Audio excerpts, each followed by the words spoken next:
on Facebook, and in Facebook, I'm a member of a lot of different collector groups. Obviously for still books and movies and memorabilia, things like that. And one was a post by a man. Let me make sure I have his name correct here. On Solo. Trevor Younger. I hope I'm saying his right. Younger. Anyway, he was the writer and director of a movie called The Man in Room 6. And so I ordered the movie from him because, it seemed like an interesting movie. And it shipped in a big box. Let me go to the pictures first. Let me show you how this thing was shipped. So Yes, please. it was a USPS box, but they custom made their own wrapping paper to go on the outside of it. So it had like the Man in Room 6 like real big on it. I should have took pictures of the wrapping before I opened it. We open up the box though, or the paper on the box, you get the USPS thing there. And yes, it's the USPS box that says cremated remains. What? To which my first thought was, did they ship me my dad? What is this? My God. Oh my God. But yeah, so we'll take it back from that. So anyway, open it up. It's a whole bunch of packing peanuts in there. They did give me a mini movie poster, which is really cool. I have it over here on the side. I should have brought it over here with me. And inside was another big bag that was taped up.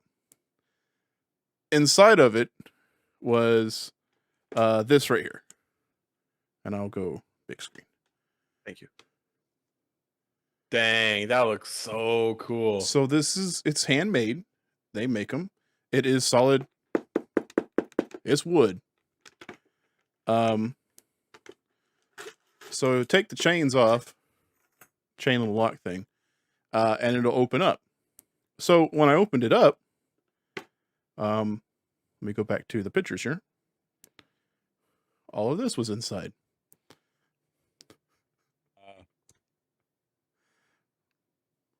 Dad? Yeah, like cremated remains. Some dirt and stuff was inside of it to give it that authenticness, right? Oh, okay. That makes sense. So that was very like, whoa. And it came with inside here, it was inside this box. So you open it up and the dirt all would fall like out. An old cigar box almost. Almost, right? And it had its own steelbook basically. Oh, dude, that weathered looks so That's good. weathered. Yeah, see? Like even tin on the back's rusted. Like rusted out. And then patina. if I open it, it'll probably puff dust in the air still. Because that's what it's hello, boy. That's what it's been doing to me. Can't get it open. There we go. So it has the movie inside. Man in Room 6. And then also a picture here. Which is which I guess you can call the bad guy of the movie. Gives off serial killer vibes. Right. So I checked it out. I watched it today, so that way I could review it tonight. I even told him that I was going to be reviewing it here on the show. Every time I touch it, I feel like I got dirt still on me everywhere.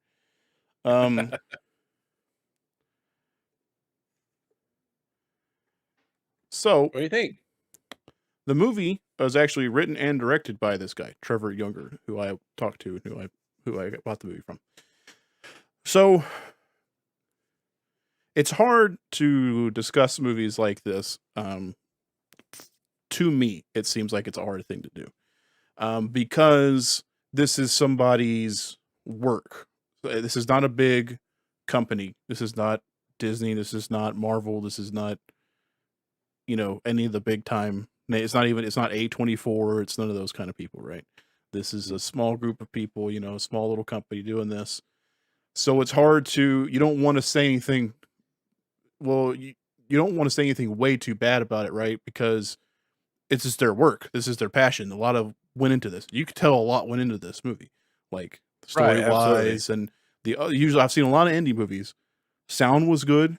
Usually, sometimes with indie movies, you'll have someone who's talking and they're like, "Johnny, we got to do that," and then someone else is like, "Johnny, we need to go over here. It's super bad in the distance. Like you can't hear them very well. You can't hear them at all sometimes when they switch screens. When they Oh, switch shots. Like that's kind of rough. yeah, that's look. This didn't have anything like that. Um, the characters were pretty cool. Let me read you the synopsis about it.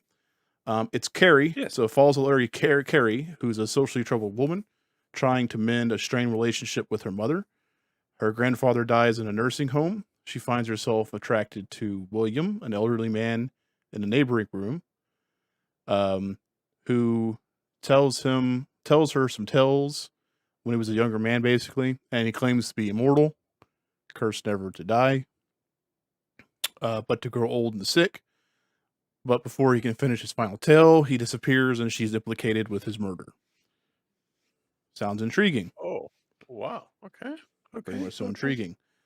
I didn't really get that synopsis from watching it.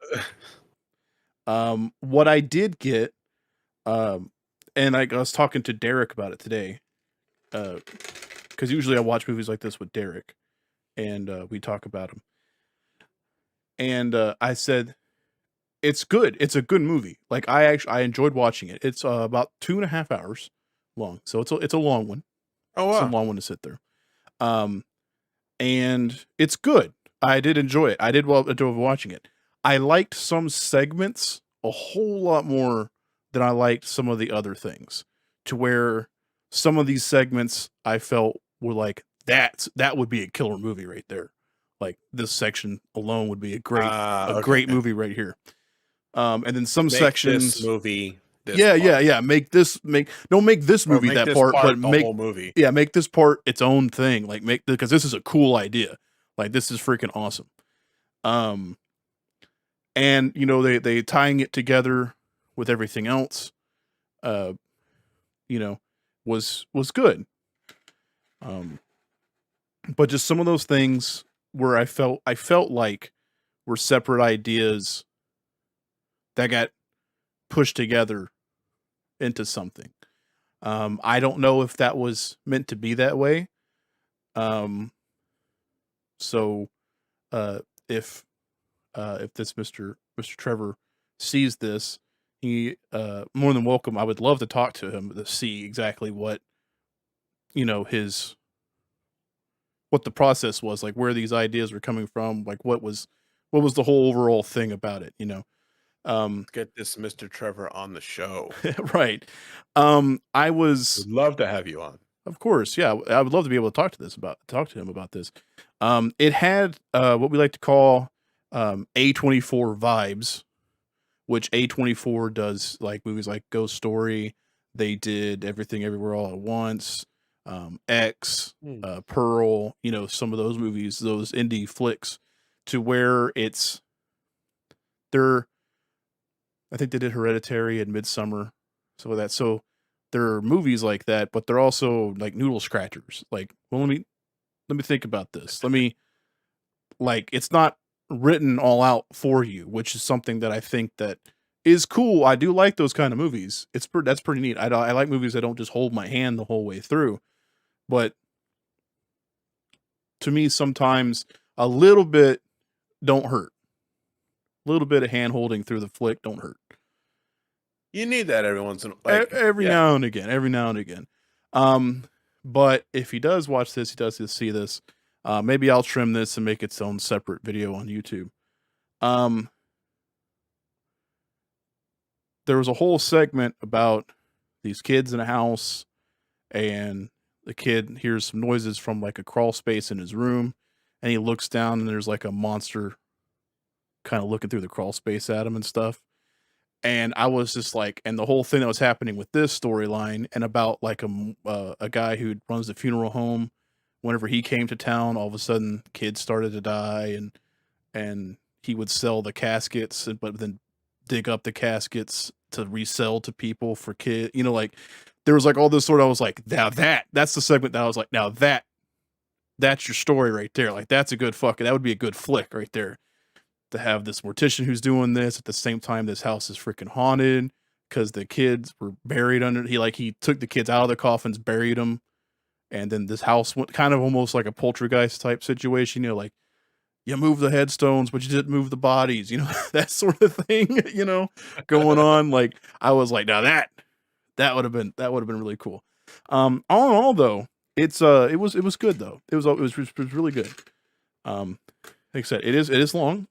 And there are some things you got to kind of think about, which I'd love to talk about. But yeah, I would recommend it, especially if you're looking for like a slow burn type of flick, which it definitely is. If you're looking for hard hitting action, I mean, it ain't fucking Terrifier or Terrifier 2, which can go suck it's fucking minging is what that movie is. Fucking minging. All right. Because those movies are just gore for gore's sake. They're not. They're not anything to scratch a head at, but yeah, but no, The Man in Room 6, really cool. They don't have versions. They're not all versions like this. They do come in regular, also in VHS. They actually did it on VHS too. So if you're a collector of VHSs, you can always go there. I will also link the website down below in the description for this video too. So that way people can go and check it out there if they've gotten this far. So let me change gears again. Let's get this man on here. Yeah, I would love to. I'll reach out to him and see. You'll have to watch the flick though. Yeah, I'd totally be down for that. You'll have to watch the flick, and that way we can, we have questions, we can talk about it and stuff. That'd be awesome. Changing gears.